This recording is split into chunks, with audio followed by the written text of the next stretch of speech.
Number बनाएंगे पुश्ता का। तो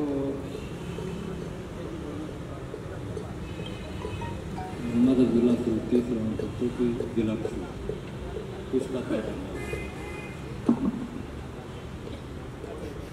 तो अगला सिक्का 50 ग्राम फिर पुश्ता हो जाए।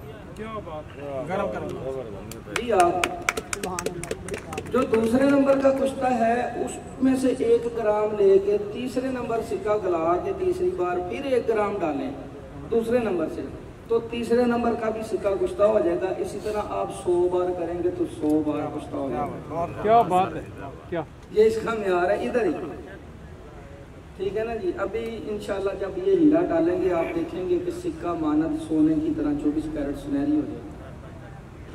तो इसका मतलब है कि हीरा माया को रंग दे रहा है, तो ये भी काया रंग देगा इंशाल्लाह।